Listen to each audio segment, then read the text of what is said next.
Hey, science fans! Ever touched the doorknob after shuffling your feet and gotten a little zap? That's static electricity in action.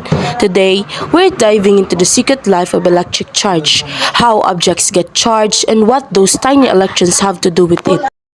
Let's start with the most fun way to make static, charging by rubbing or friction. Everything around you is made of atoms, and those atoms have tiny negatively charged particles called electrons.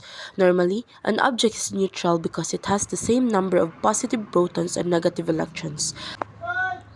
But when you rub two different materials together like a wool sweater and a balloon, the friction acts like an electron thief. It rips electrons right off one material and transfers them to the other. This is the key role of electron transfer. The object that gains electrons, like our balloon, becomes negatively charged. The object that loses electrons, like the wool, becomes positively charged.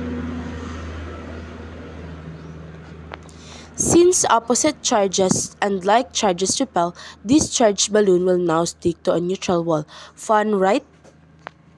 Now, for a trickier but super cool method, charging by induction. Induction lets us charge an object without ever touching it.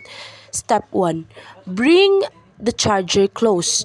We bring our charged balloon near a neutral object. Let's use a metal sphere since the balloon is negative. Its powerful repulsive force pushes all the sphere's mobile electrons to the opposite side of the sphere.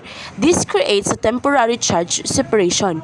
Step 2. Ground it. While the balloon is still holding the negative charge at bay, we connect the sphere to the ground like touching it with your finger. The excess electrons repelled by the balloon take the chance to escape into the earth.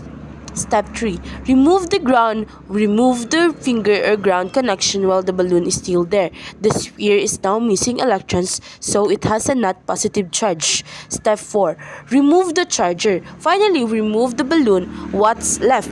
The sphere is now positive, the opposite charge of our original negative balloon. So, charging by rubbing involves direct contact and electron transfer.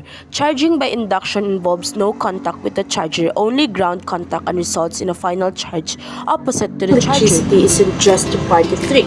It's what causes lightning, and it's even used in things like air purifiers and photocopiers. Now you know the science behind the zap. Go ahead and try rubbing a balloon in your hair and tell us what happens in the comments.